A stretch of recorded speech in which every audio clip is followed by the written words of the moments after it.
Hey, Blake, man. how are you? Shoulder pocket in the house. I know it's going to be a big show.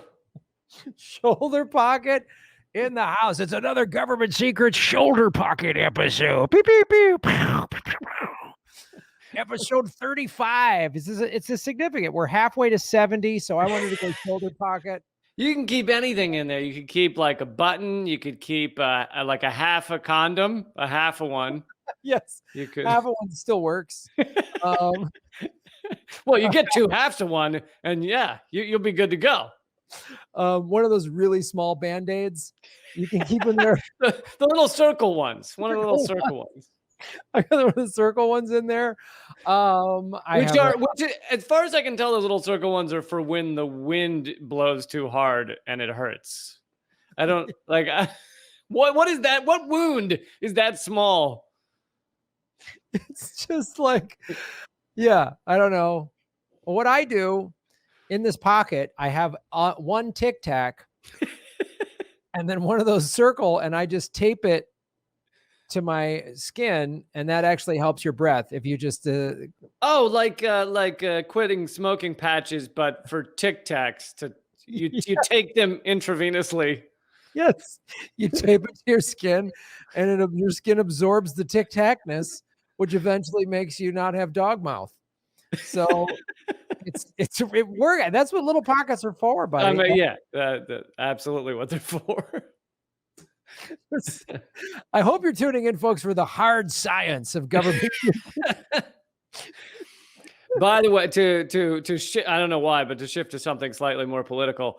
Did you? I don't know if you watched any of the King. I only watched. I'm not going to act like I watched the whole thing. I watched 3 minutes, but any of the hearing between the three tech CEOs and Congress, which was 5 hours of Congress begging the platform, CEO Zuckerberg, the head of Google, and the head of Twitter, Jack Dorsey, begging them to censor more people. That's what it was. 5 hours of Congress going, why aren't you censoring people more? Why aren't you demonetizing more? Gee, I missed that. Just to see good governance in action sounds like just kissing the asses of the tech billionaires. Please monitor our citizens more and do what you will with the Constitution. Yeah. It was amazing to see. Yeah, they're just honestly, it was like, don't you care about the world? Why aren't you censoring more people? And Zuckerberg being like, we're trying. We just aren't exactly sure how to censor more people because we're censoring everyone. Would some federal money help to figure you guys out how to censor more people? Could we do that? Could we get you some more tax dollars since you guys don't already pay taxes?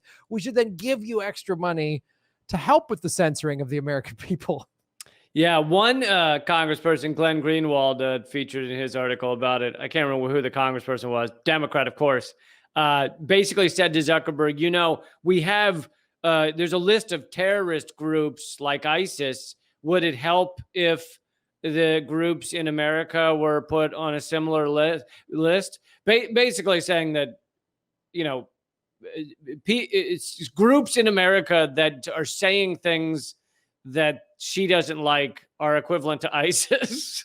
Wow. And should be banned on Facebook. This is, I want to say, a great day in America, right? Is that what we're going to Oh, boy. It's,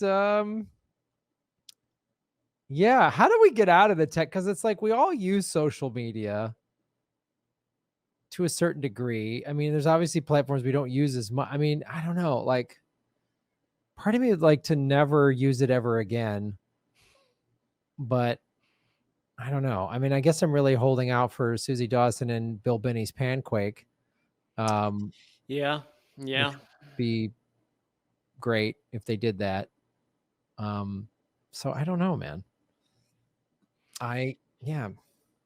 Yeah, I think we're past the point of like let's just go back to when we didn't do this stuff. But Literally, can we um, just do rotary phones yeah, and pagers, yeah. something like? Can we just do that? I know a comic, Brent Weinbach. Now he does not use social media, but he got rid of his cell phone, and he has a home phone number. And when he's home at work, on the computer for a couple, he'll do social media posts, but the rest of the time, you can't get a hold of him, and it's fantastic. Like, I'm jealous. Yeah, I haven't spoken to her in several years now, I don't think. But when I used to know Janine Garofalo, she had her cell phone number and that was it. Like, she maybe had some top secret email address that she didn't give out. But she had no Twitter, no Instagram, no Facebook, and everyone who claimed to be her on those platforms, it was all fake. And I was like, that sounds wonderful, but also I think you have to have already been a very successful star in Hollywood to then just Yeah, decide I'm fine just having a cell phone number. That's it. I wish I was as famous as like Bill Murray, that just has an 800 number that you leave a message Right. for, and he might listen and go, "Oh, this project sounds." But literally, if you're like a big studio or something and want to hire Bill Murray, you just have to call this 800 number and go, Bill, it's Warner Brothers. You want to do our movie?" And he might get back to you. I would love to be that rich and famous that I could just go, "I don't need to talk to any of you." Or I think there's also a barbecue joint in South Carolina you can often find him at. Right. So that's the other way to get a hold of him.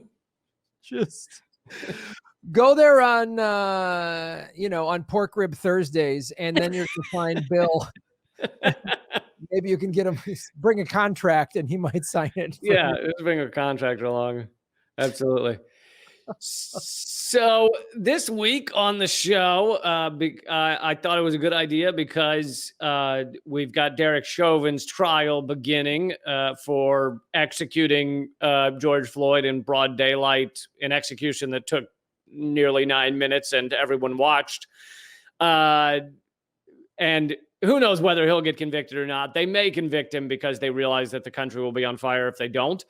But even if he's convicted, that doesn't change what policing is in this country. And I was looking back over our list of topics, and although I've covered it a lot on Redacted, I don't think we've actually gone through kind of the reality of American policing. So, if there's one government secret we need to do, it's this one, Lee. Government secrets, first segment, inside the horrors of policing. I can already see the fear in your eyes, Graham. If you're like, I love doing this show, but I fucking hate doing this show. It's like, at some point, if either one or both of us just get too burnt out, it's just going to be government secrets, but we're just going to pick like Truman's baking recipes or something, just because we can't handle it anymore. Lighter government secrets. What were Ron Reagan's favorite jelly beans? Just like, all right, that's what we have to do.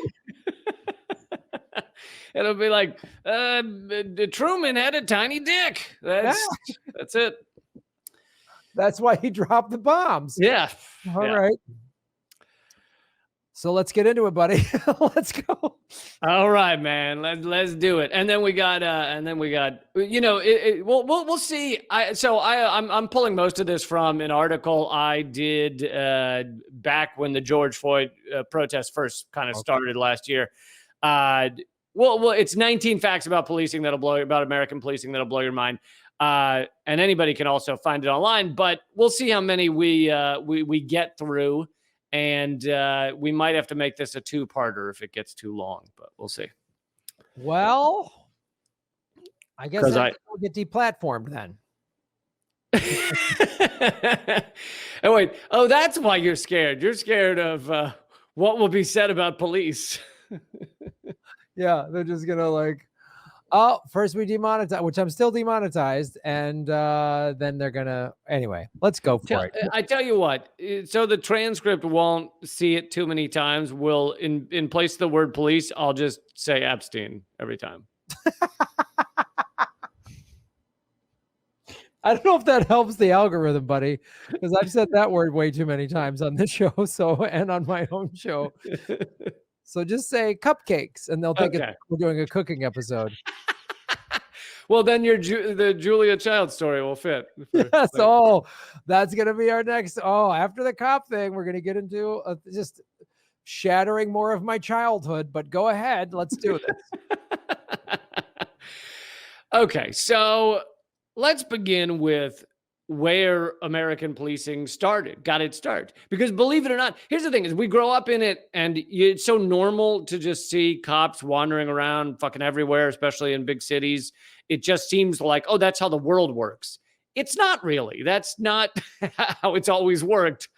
And so the idea of having like patrol people on corners as opposed to people you would call occasionally, once every few years or maybe once in a lifetime, you have a need to call a police person. Like this idea of them just standing around looking for shit to be going down is not, it didn't start out that way. And so that idea came from slave patrols in America. This is detailed in the book Our Enemies in Blue. The American police system originated from slave patrols, which turned the streets of towns into patrol routes for what was a quasi-military force. From its earliest days, the American model was a racist tactic to protect the higher class people from the downtrodden and oppressed. And the system, in many ways, has not changed. But back then, it was like, how do we deal with the fact that now there are some freed Black people walking around and others are escaped slaves?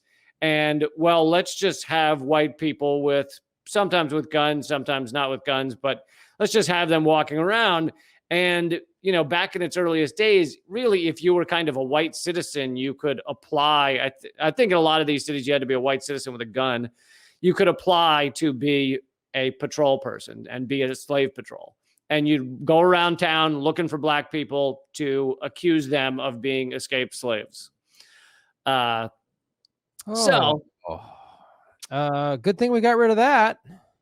Yeah, no, it's completely different now. It's not totally different. It's not at all similar. Yeah, no. Because, and actually, let's see if I'll get more into this. So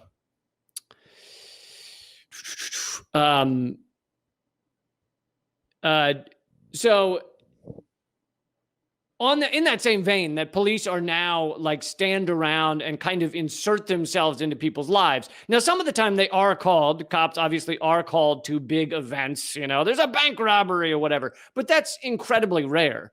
Someone who's done a lot of great writing on this is Professor Alex Vitale. I had him on Redacted once. He wrote The End of Policing. And he details how most cops average less than one felony arrest per year. Now, a felony is a larger crime, so that means almost the entirety of a police officer's day-to-day is not dealing with large crimes. One felony a year, meaning almost the entirety of what they do is basically dealing with kind of these nothing crimes, such as loitering or causing a disturbance or, like homeless people sleeping on a bench or a guy is pissing in a fountain or something. Like it's that kind of shit, which I'm not saying it's good that guy's pissing in a fountain, but having him arrested by guys with guns is not really necessary. I don't know. It depends on what your view on fountains is. No, you bring up it's a valid point, because in addition to the Chauvin trial, we just had last week in Los Angeles a bunch of homeless people in Echo Park, and they're like, oh, we need to clear them out. So the cops show up, and there's protesters like, we don't want this to happen. Of course, the cops show up, riot gear, all armed to the teeth. Dude, it was, I read about it. It was helicopters. It was like SWAT vehicles. It was crazy. It was but that's how they show up, with a military response, because the city of Los Angeles lets developers do whatever they want. I mean, on every street corner in Los Angeles is a high-rise, fancy $3, $4, $5,000 one-bedroom apartment place. Some of them in Hollywood are $5,000 a month. Like, who can afford that? And they're not even full. They're empty. A lot of them, they're at 20% occupancy. Some of them, the buildings didn't even finish. And yet we've got tent cities. And then the solution to tent cities is to send a battalion to deal with it. Like, yeah. And what I read about Echo Park is because LA has hundreds of thousands of homeless people, and Echo Park had started to evolve into, and it wasn't that many. I think it was maybe 100 or a couple hundred maybe, but it had evolved into kind of a bit of a commune for refugees from economic refugees, not refugees from other countries, but from our economic system. And they had been building it up, from what I read, that it had, a pantry, it had an outdoor or maybe indoor shower, it had, places to use a bathroom and waste disposal and stuff like that.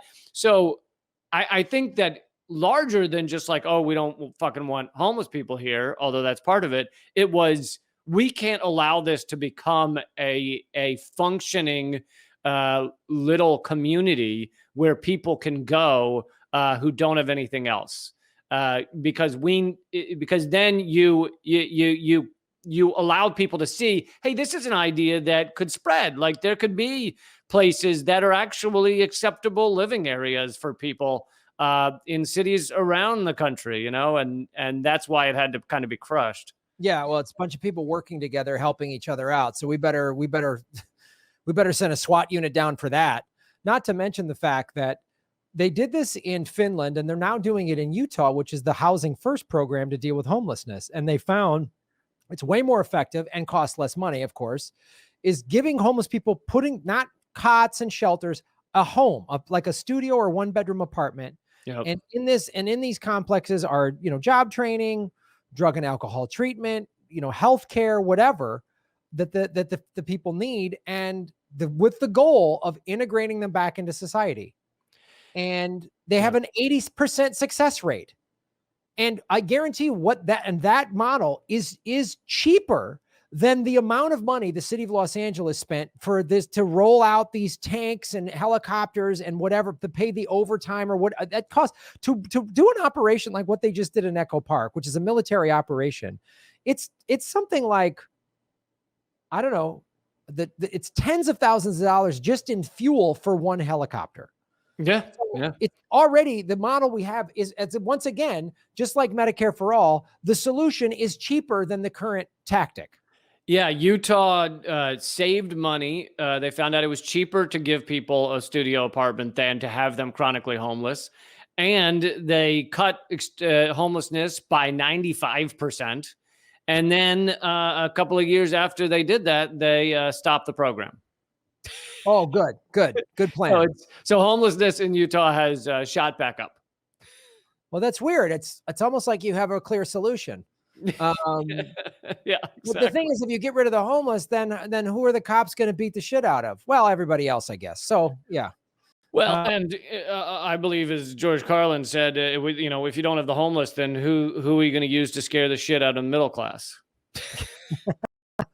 You need the middle class to be terrified that if they stop working for 3 seconds, they'll end up like that guy. No.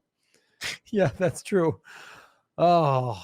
So to continue to quote from Vitale's numbers, even detectives. So, on a police force, there's regular beat cops, and then there's detectives, which do kind of the more intense, more extreme crimes.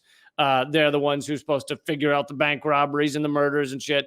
Even detectives, who make up 15% of an average police force, spend most of their time taking reports on crimes that they will never solve, and in many cases will never even investigate. Most crimes that are investigated are not solved. So even the people who focus on the larger crimes, most of the time they aren't solving them. So again, you have the vast majority of a police force is not fucking chasing bank robbers down a street. It is arresting homeless people, arresting people with mental health problems, and getting, quote unquote, getting them into the system. I mean, this serves the class structure. It serves the systemic racist structure to put people in the system at a young age for small crimes. And so rather than working harder to solve the larger crimes, our government officials have created hundreds of smaller crimes for police to nail citizens for. And we add more of these smaller crimes to the books every year, right? Feeding the homeless, camping in public is illegal, building tiny homes is illegal, and all these laws, they just serve to make homelessness a criminal offense, which is hilarious because it's not like people want to be homeless. And it allows police to insert themselves into people's lives on a regular basis. You can walk up to anybody and say, you're loitering, or say various other things. You're causing a disturbance. People have said you seem threatening. And we see these videos of cops asking a guy why he has his hands in his pockets, as if he's not allowed to have his hands in his pockets. And a study in New York found that half of all those who are regularly in the prison system are homeless. And all of these smaller crimes, just to say one more point on that, it's like the wealthy, and by wealthy, I don't mean you have to be immensely rich. I mean, if you are basically a middle class or upper middle class, the wealthy are not going to be arrested for these things. You won't get arrested if you're a fucking dentist taking a nap in your car. Right. You will get arrested if you're sleeping in your car and you appear to be living in your car. You won't get arrested if you're a guy in a suit and a tie walking with a beer in a bag, but you will if you appear to be homeless or appear to be black. I mean, right. I remember in Matt Taibbi's great book, I think it was The Divide. Might have been another one, but he talks about how open alcohol container arrests in New York City, only 4% are white people, because basically it's legal for a white person to have an alcohol container. It's illegal for a black person to be walking with an alcohol container. Oh, God. And now I'll pause for a moment for Graham to groan into the microphone. It's like at every turn, everything in America is broken, and it's broken because it's based on some old, archaic, racist, greedy, whatever. It's like trace the history of all of it. Like literally the majority of the world's ills, if not all of them, are in some part connected or at least traceable to capitalism. Yeah. Oh, absolutely. I mean, without immense inequality, you wouldn't have this level of racism. You both wouldn't need it to keep the class structure in place, and it wouldn't just kind of further itself by the fact that we all have to be competing with everybody at all moments. So let's point to that person looks a little different. It must be their fault. You just wouldn't have this level of racism at all. Yeah, you wouldn't have all of it then because of the class structure and the wealth inequities. What would the crime rate be if everybody was taken care of? You know what I mean? What would exactly be? What would all of it be? I mean, like, I'm sure, like, there's many reasons to contribute to domestic violence for sure, but I could almost guarantee the number would go down just because a lot of it is fueled by money stress, and which then it's generational. So if you grew up in an abusive home, there's a chance you could be abusive. And like if you were, so it's all of these things, the environment. I mean, you name it. We could fix it by getting rid of capitalism. Speaking to that, a great study. It basically is a study into universal basic income, but that wasn't intended. It was a Native American tribe. I don't remember which one, in North Carolina. They were very poor. This is recent. This is like 20 years ago or something. Very poor tribe. They had wanted a casino, and they lobbied for it and everything, and eventually got it. And the way they dealt with the money coming into the casino is they gave every family a portion. And so most families were getting about $6,000 a year. which was a very large amount for most of these families. And what they found was that all of the, I think it was Cherokee, but I don't want to get it wrong. All of the native kids that were in regular schools, meaning or not native specific schools, so they're in public schooling with white and black kids. They were doing very poorly in school before this. They were getting in fights. They were failing out. Their grades were all lower than most other kids. And a lot of people wanted to say, "Oh, I guess it's just native kids aren't good at learning. They're just they don't fit in as well or whatever." But then you give the families $6,000 more a year, and all of a sudden the parents are able to spend more time because they're not working 2 jobs, 3 jobs, and they're able to spend more time with the kids. All of those things evened out to the same as the other students. So fights evened out. Failing out was the same. Low grades was the same. It all evened out once you gave the family more money so they could have more time they were able to parent. They were able to spend time with the kid. It's just on and on those statistics. And then, there's always some capitalist propaganda you'll see online saying, "Oh, these socialists, I see a young socialist talking on a cell phone, wearing expensive shoes. Capitalism has raised billions of people out of poverty." Right. It's like, that's called technology, technology would have advanced with or without capitalism. Yeah. And also when they talk about that, it's like, do you want to go look at the big corporations where these iPhones are made and people making $1 a day? No, there's the third world hasn't been lifted out of poverty due to capitalism. Right. What are you talking about? It's in some places it's been made worse, where they had indigenous people living off the land, and now they're like everything was plundered. Anyway, right. Our country is incredibly wealthy entirely on the backs of both workers that exploited going back to slavery, but also in other countries, and the resources that are stolen from other countries. So, when people say, "Oh, look how great capitalism is," it's like, no, that's how great dominating and extracting everything from other peoples is. Right. But yeah, I think we've strayed from policing for the moment. But anyway, back to our horrifying police departments. I'll give a few more facts, and then we can finish up policing next week in part 2 on American policing. But I thought this was an important. These are important facts to get in here about, because we're dealing with the Chauvin trial and the killing of George Floyd. So some people might know this one. This isn't that secret, but it's certainly not talked about enough. American police kill roughly 1,000 Americans a year, usually a little over 1,000. In 2016, the Guardian reported that it was 1,000. And it's tough to get these numbers because for a long time, or I think maybe it's still now, but if it's changed, it's only changed recently. The police weren't like, there was no general reporting to the federal government on how many murders there had been. So you had to kind of cobble together reports to try and figure out how many people the cops had killed. So the Guardian reported in 2016, it was 1,093. That's roughly 3 American lives extinguished by police every single day in America. Now, compare that to the UK, and I get that the UK is smaller, but the UK averages 3 murders per year. Sometimes they'll have 7 per year, compared to us having 1,093.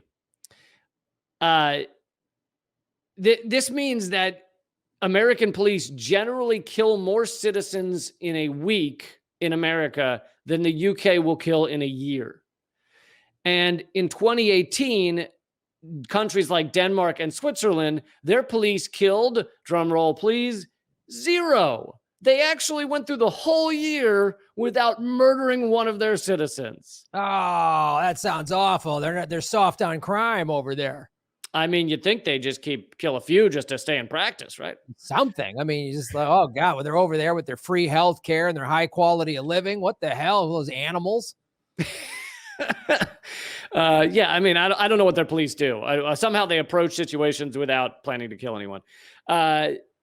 And then another fact that people forget when they're talking about these killings, and by the way, people like to point out the racial dynamic because this also comes up with the killing of black people is talked about maybe more, and white kind of usually right wingers like to point out, well, more white people are killed each year by police than black people, and you're like, yes, that's true, but if you look at the stories, most of the white people killed were waving guns.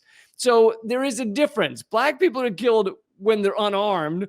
White people are often killed when they're waving guns at the cops. Well, hold on now. If they're mass shooters, they're always taken into custody. They're never. An unarmed black person is deemed more dangerous than a white person with a gun who has already killed people. Yeah, sometimes the white person gets a burger. Yeah, sometimes they get a burger. That just happened.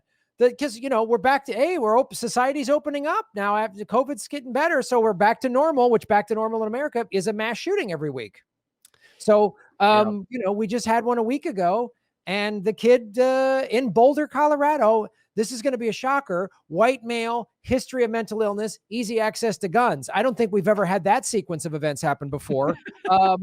And goes into a store in Boulder, Colorado. So conservatives and NRA people like to think, oh, these big cities are all scary with the black people in there. No, I'm more scared of a white kid with a gun, and goes on, shoots up the store, and they take him out peacefully. But yet Jacob Blake just walks away from the cops for, I'm out of here, whatever. And they shoot him in the back 7 times. Yep. Like, explain that to me. Explain that to me. Like, and they always have some bullshit excuse. And it's like, if anything, if it was reversed, like unarmed black men were just, they could, again, George Floyd, they could have just he was handcuffed. You had him. If you were worried about him being violent, you had him handcuffed. It's over. You don't need to put your knee on his neck. Like, if it was like, we get the unarmed black men are handcuffed and we just deal with that situation, but the active shooters, we just take them down. Okay. I mean, but then even going back to the conservatives always go, they kill more white people. That's still not good that our cops are just killing people all the time. I mean, that's not a like, see, right. It's awful. It's right. Like the whole thing's awful. God damn, this country's so fucking stupid. Anyway. Yeah. No, you're absolutely right. And the arguments against it are just, they're garbage. Like you're saying, it's like, that doesn't make it okay. And I think people also have this myth in their mind that, okay, well, our cops are killing a lot of people, but those people are, these hardened criminals. Sure, there's an occasional one, like you can point to like George Floyd or something where they've got him arrested and they still execute him. But in most part, they're dealing with hardened criminals, whatever the fuck a hardened criminal is. But the truth is that's not reality. 1 out of every 4 people killed by U.S. police is severely mentally ill. 1 out of every 4. Now, if you add in just mentally unstable or cognitively impaired, then you're probably getting up to like 50%. Because, I've had friends who have had bipolar manic attacks, and it's like they are in no condition to be going by what a cop tells them to do. Right. They think that, their mind process is completely different than anything you could call normal or what we're accustomed to. So if a cop told them to raise their hands, they'd probably go running up to him and try and give him a hug or something. And that kind of shit gets you shot. It gets you shot much quicker if you're black. But so, I mean, we really are, and the numbers are hard to get, but if you're talking just mentally unstable, it probably 50% of everyone the cops kill is either severely mentally ill, which is 25%, and then mentally unstable, which is probably more like 50%. And so these are the last 2 things I'll get in here this week. In terms of the number of people, and we'll see what happens with the Chauvin trial, the number of cops that are actually convicted of any crime after having taken someone's life, since this is from NBC News, so this is not, some far corner of the interwebs. NBC News found that since 2005, 35 officers have been convicted of any crime after having taken someone's life. Now, most of those they get convicted of some lesser charge that gets them either no jail time or like 2 years or something. It's not a straight up murder charge. And in fact, in terms of straight up murder, 3 cops since 2005 have been convicted of actual full on murder. And we're talking over 1,000 murders a year. So we're talking 15,000 at least murders since 2005. 3 officers have been convicted of murder. That's a conviction rate of 0.024%. Basically, if you're a cop, you can murder people and it doesn't matter. Yeah. And there's no civilian oversight. The cops investigating cops is another just ridiculous thing. And all these cops out there that are like all butthurt, like we do good work and we're just demonized. Well, several things. First of all, like Chris Rock's bit, it's like, American Airlines doesn't go, hey, sometimes we crash, but most of the time we land safely. They don't, American Airlines doesn't say that. So when you're a cop, there's no margin for error for you. And if it's too hard, you shouldn't have taken the job. Then get the fuck out there and go be a park ranger or whatever. You know what I mean? Go work at a golf course. I don't want to hear it if that job's too hard for you. And all the good investigative work you do, great. You investigate child pornographers and sex trafficking, murder, great. That doesn't mean then it's okay that you just gun people down, especially if they're black. So I don't want to hear that.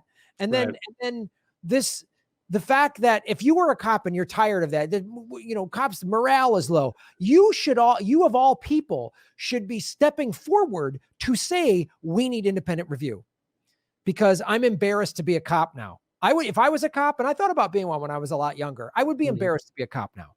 Yeah. But you're propagandized, just like you're brainwashed in the military. You're just, you're always back the badge. No matter what, you back cops, no matter what. You will never speak out against another cop, which means that you're morally weak.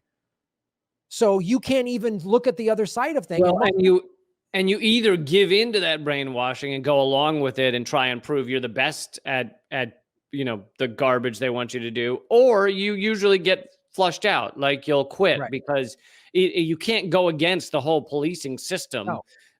And almost no one really tries. So if you really morally can't handle what the cops are asking you to do, you don't stay there. So you end up with all cops who are willing to do this garbage, And also they say, we do good work and this, and I go, but most cops, and I have some friends that were cops, one who was on the force for 24 years. When was the last time, I'll say this to any cop, when was the last time you had an interaction with a cop where you weren't already one? Because when you're a cop, especially in America, you say, hey, I'm on the job, it's automatically you're treated differently. I was a cop for 24 years. You automatically get treated differently. So you don't know what it's like to have a cop when they come in with you with that robotic monotone, sir. And you're like, let me explain. I need you to sit down, sir. No, I'm just telling you this, sir. And they just shut you down. And cops don't have that done to them. And they should. They should have a bunch of federal officers come into where they live and kick the door down and put their knee on their necks and just tell them to shut up. And the minute they go, wait, hey, I'm a cop, and this boom, put their head on the wall and snap their arm and see how they like that. That should be every cop training. That should happen once a month. They should just get arrested and get their heads smashed into the wall. Once a month, we're going to pound your head into a wall. We're going to pound your head into the wall. And then we're going to go, how'd you like that? Did you like that? Yeah, no, I got kind of lucky in that this showed me how kind of cops function. But this was before I had any kind of education on this stuff. I didn't view cops as good or bad. I kind of viewed them as mostly good, but I was like 20 years old and I got pulled over for speeding, and I was totally speeding. I was doing like 95 and a 65 or something. And this guy pulls me over for speeding, and I take off. I had my seatbelt on. I take off my seatbelt because he's approaching the car. And oh, no, I know. I still had, I didn't take it off. So I still had it on. So I'm sitting there in my seatbelt, and he walks up and I assume he's going to say speeding. And he goes, you were speeding. And I'm like, yeah, I was, sorry. And he goes, so why weren't you wearing your seatbelt tonight? And I'm sitting there in my seatbelt, and I go, no, I've got it on. And he goes, sir, why weren't you wearing your seatbelt tonight? And I was like, No, I have it on. I still have it on. I haven't taken it off yet. And I'm like holding the seatbelt out. And he's like, "Sir, you put on your seatbelt when I turned on my lights. Why weren't you wearing it tonight?" And I was like, "No, I did." And he goes, "Sir, we know." And I was like, "Okay, I didn't have my seatbelt on. I'm sorry." Like, there's nothing you can do there, and you're just making it worse by arguing with them. And I was like, now imagine I'm a black kid who's just been Oh, told, that he just vandalized something he didn't do. Like, what the fuck are you gonna do? right. I know. It's like, and they just, sir, and they won't listen, and they treat you like you're less than human, and they're robots. And that's why when they go home at night and drink too much and put the revolver in their mouth, hey, thoughts and prayers. Now that's gonna get you double demonetized. Double demonetized. There you go. They're Remember, actually gonna YouTube's gonna show up at your door and ask for money. Graham. hey, Graham, seriously, we're going to need a couple bucks for that last remark. We're going to need a couple bucks for that last remark. Seriously, you can't say stuff like that. Yeah, come on, man. Get your shit together. Yeah, let's. Yeah, I'm so I hate that the way they just start talking like robots. Yeah. I mean, the Supreme Court passed a law saying that police departments can reject applicants if their IQ is too high. That was going to be in next week's factoid. So I'm glad you got to it. But yes, it went to court in 2000, and they found that you can reject police officers for being too smart because they don't want them too smart. Because if you're too smart, you ask questions and you don't give into the brainwashing. And beyond just too smart, Officer Ray Lewis, who's one of these few who has become an activist against policing, and he was an activist for Occupy. Philadelphia captain Ray Lewis, he said they also don't want to hire people with too much empathy. So they give cops empathy tests, and they won't hire them if they have too much empathy. And actually, you can go to there's some official police website. I quoted in the article. I don't want to look it up, but it's like, police.org or something. And they have an article there that said that talks about how having too much empathy as a cop is as a bad thing. So you shouldn't have empathy. I mean, it's like, no wonder you end up with fucking big aggro, roided out assholes. That's who they're trying to hire. That's who, then they're trained to do that. That's why they're just like, take control of the situation. That's why they just go, sir, I'm going to need you to comply, sir. And it's like, you're not listening to me. You're not being reasonable. Like and dumb people, dumb roided out morons can't handle reason. It's like, if you ever argue with like a customer service person and they're like, this is our policy. And you go, that's not what happened though. I'm explaining to you. And they just repeat the thing, because they're too dumb. That's all they know how to do is say that same thing over and over. Like a cop, they're too dumb to all they know how to do is say the same thing over and over. They won't listen to reason. They already see you as guilty. Yeah. And that's it's a completely broken system, and they hire morons, and these morons shouldn't be given guns. Like, no. And next week we'll get into the amount of time they have training with those guns. I can't wait for that. I feel like we should extend these to 2 hours. First hour is like this. Second hour is therapy with Graham. Just, yeah. The world's solutions are so clear. Oh my God. The answers are fucking out there, man. They're so clear. They're just clear, just like one word answers on a billboard. Here's how you fix it. And they're just, well, I don't know. It's hard. There's too many things involved because we're all so goddamn stupid and greedy. Anyway, let's go to our next subject. Let's hit on something sweeter and nicer like Julia Child. Julia Child. So if you're younger, you don't know who Julia Child was. But if you're in your 40s or older, you probably know. I used to watch her as a kid. She was on PBS. She did this cooking show. And she was just like, oh, we're going to cook this. She had this big personality. Dan Aykroyd. And wasn't there an SNL sketch too? Yeah. Yeah. Dan Aykroyd would play her on SNL in the 70s.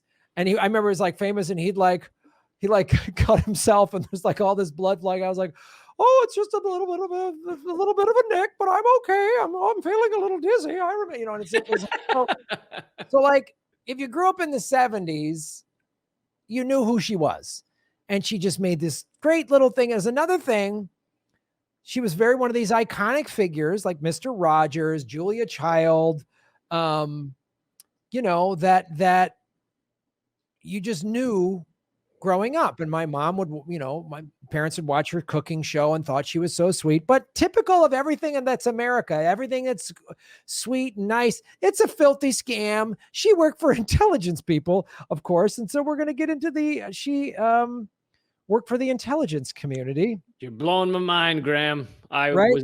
I was unaware. So was I. No, don't you dare say Bob Ross. If you say Bob Ross was CIA, I swear to God. I mean, you find out, oh, Gloria Steinem was CIA. Oh, there's your women's movement was run by the intelligence community. Like everything in America is a scam and a lie.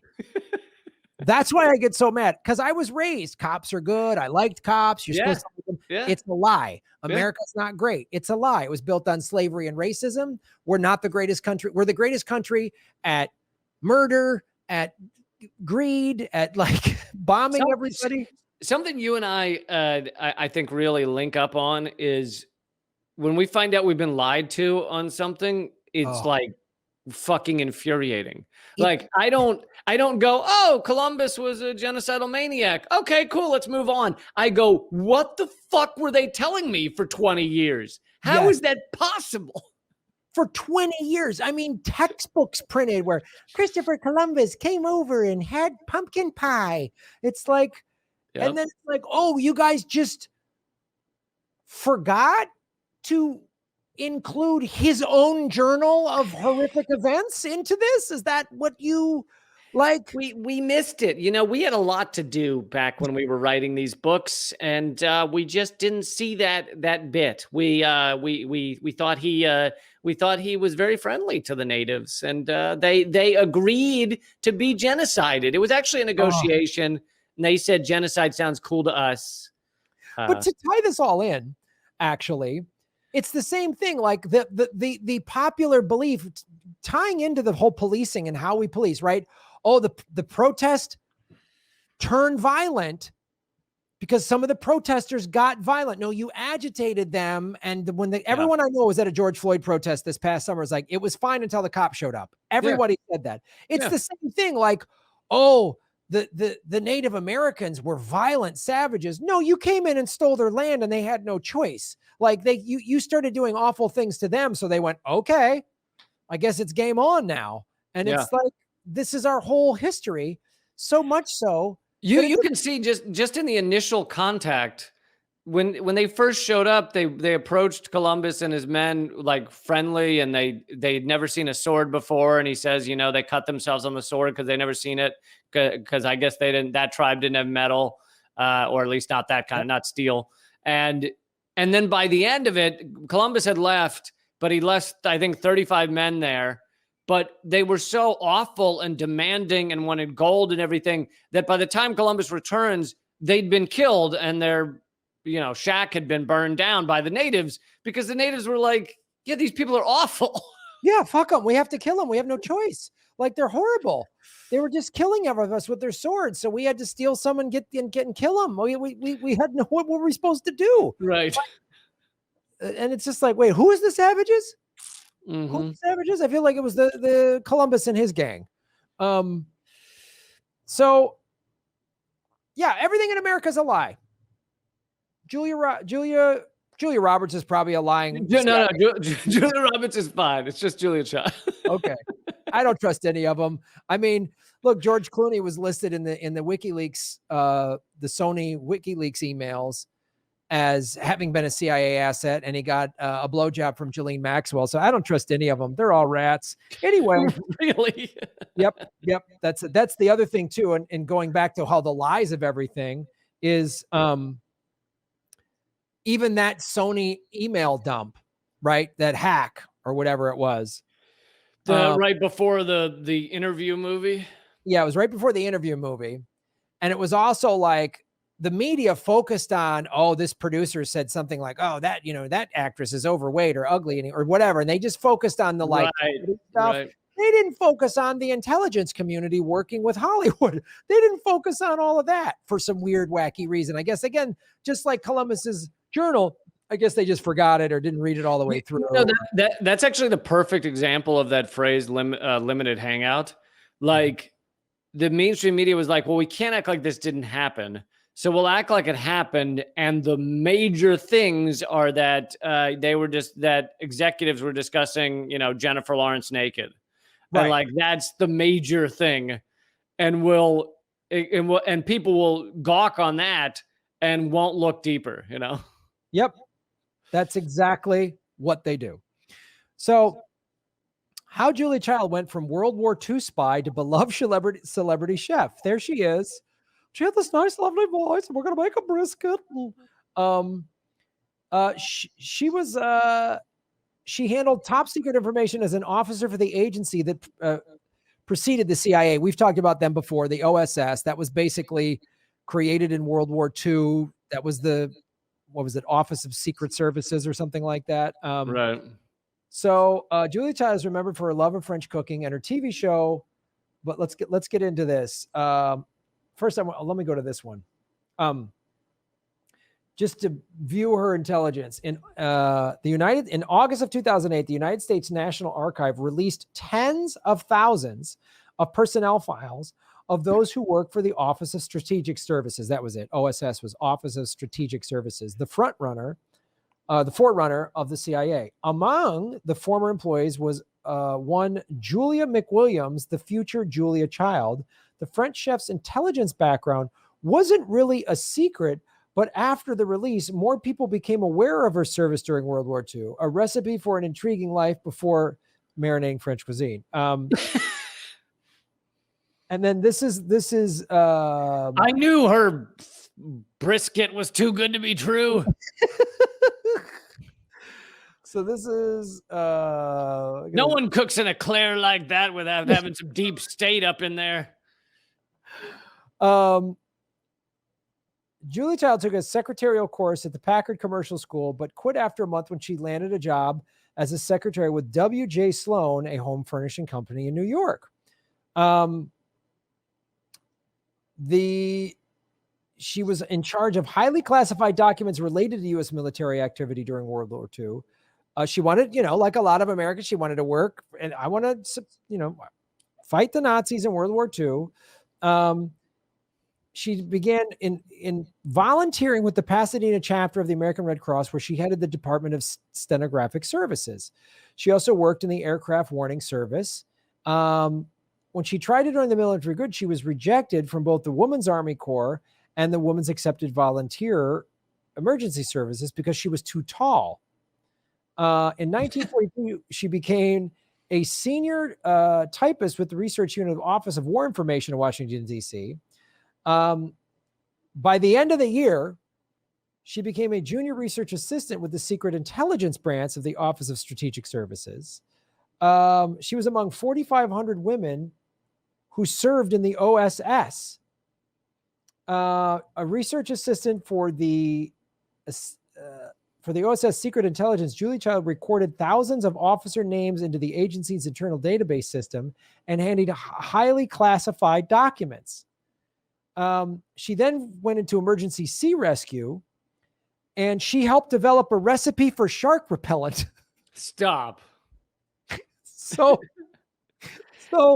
again, never came up when she was making brisket. This is also really good as a saute or a shark repellent. I can't fault her for coming up with a better shark repellent. Thank you, Julia Child. Oh, good for her. Amen on that one. Because there had been multiple shark attacks by naval officers. Curious sharks often set off explosives meant to attack enemy parties. So the OSS then said, we need a shark repellent. After 100 trial and error different substances, including poisons, organic acids, even decayed shark meat, and year-long field tests, the research team, which included Julia Child, found copper acetate to be the most effective repellent. Like, this is That was her first major recipe. It feels like they're also going to say, and also she came up with this formula to kill a man. Yeah, there's something in here that I really like, that I really want to know. Because I couldn't find any really. I was hoping to find that, like, oh well, and this is how you cut the man's carotid artery and choke him out. That's just, how you torture a man for information. Yeah, and in 1944, she was sent to work in Kandy, Sri Lanka, where she met her husband, another OSS officer. So this is the like Disney version that is only all I could find online. But her and her husband were probably just running around murdering Oh people. yeah, they were slitting throats left and right. I mean, listen, you have that many paring knives around. We all know what goes down.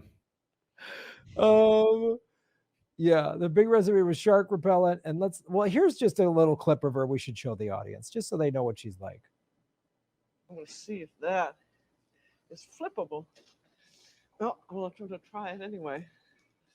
When you flip anything, you just have to have the courage of your convictions, particularly if it's sort of a loose mass. Well, that didn't go very well. See, when I flipped it, I didn't have the courage to do it the way I should have. But you can always pick it up, and if you're alone in the kitchen, who is going to see? But the only way you learn how to flip things is just to flip them. Well, she just said, when you make a mess in the kitchen, who's going to see? So we already know that during her TV show, she was pushing intelligence lies. Oh, this is how that's what she just said. Some stuff spilled out. Oh, who's going to see? So that's just, obviously that's for like OSS training, is literally just like, oh, when you murder a man and you get his make it look like an accident. Who's going to know? Like, I'd like to. So she's one of these rare celebrity stories where they were a spy or a CIA person before they kind of got famous. With most of the ones that I've heard of, and I know that Houdini did some stuff, but I got to look into some more of them. But it's usually that the person is a celebrity, and then the CIA is like, "Hey, we hear they're, CIA friendly, and let's go talk to them and see if, when they're meeting with the King of France, they could get us some info." And so they kind of the CIA searches out celebrities to kind of start working with. So it sounds like this is the reverse, which I think is more unusual. Yeah, I mean, I know how they look after certain types of people. So my father was a college professor. He's a research professor, and he spoke German fluently, and would go to Germany at least once a year. We lived there. Well, my family lived in Germany in the 60s before I was born. And then we lived there again in 1975 and 76. He had a research scholarship. But my dad told me later in life that they approached him and said, when you're in West, because this is again, West, there was West and East Germany. And my family lived in West Berlin before I was born. And then we lived in Munich when I was alive. My dad said that somebody approached him and said, hey, would you mind just listening, when you hear any parties, any information, because you're going and then listening to these German professors and just reporting back to us. And he was like, no, I'm good. I don't want to do it. That's what my dad told me. No, I'm trying to quit. Let's not. And my dad and my buddy, when I told this story to my friend, one of my friends is convinced my dad was an intelligence operative, because he was in the Air Force National Guard, and he did code breaking. And he was in the Air National Guard like after World War II. And my dad was highly intelligent, spoke multiple languages, and then they approached him to go in the 60s or whatever, early 70s, to go listen in on stuff in Germany. So it doesn't surprise me that Julia Child her and her husband were running around murdering people. What do you think's in the meat? Oh, just a touch of shark repellent and fear from a Russian operative that we tortured or whatever. So, all right, that's Julia Child. That's our big government secret. There you go. Ruining everybody's childhood heroes yet again. Government secrets ruining your childhood again. Next week, Captain Kangaroo. Was he actually a sniper? Like, probably was. Who knows? Next week, Bozo the Clown was hired by the FBI to, sleep with as many women as possible while infected with AIDS. Did Annette Funicello actually drop a bomb? Probably that's just all of our heroes are just CIA ops. That'll be the title of my book. All your heroes are CIA operatives. Yeah, yeah. All right, buddy. I think that's episode 35. Lock it down. Halfway to 70. Government secrets. Lee Camp. Where can people find all your business? Thanks, man. Yeah. I have 2 other podcasts called Common Censored and Moment of Clarity. People can get those for free as well. My TV show is called Redacted Tonight. And it's all leecamp.com. I do live streams a lot of days of the week, and you can catch those too. leecamp.com is the best place to go. Right on, folks. And of course, go to grahamelwood.com where you can support my Patreon. I'm also doing on Rockfin every Monday night to do a Rockfin premium members only stream at 8:00 Pacific. Graham's Late Night Crypto Lounge. We've been demonetized by YouTube, so there's a lot of great ways to support the show. I got Political Vigilante merch. It's all at grahamelwood.com. And also the Political Vigilante game show. We've done 4 episodes now, maybe 5. Which I just won, motherfuckers. Lee Camp just won handily, the victor. So you can watch all of those if you're a Rockfin premium member or a Patreon member. So check all of that out. Lee, outstanding work today. Thank you, man. You too. All right, buddy. We'll see you soon. Bye.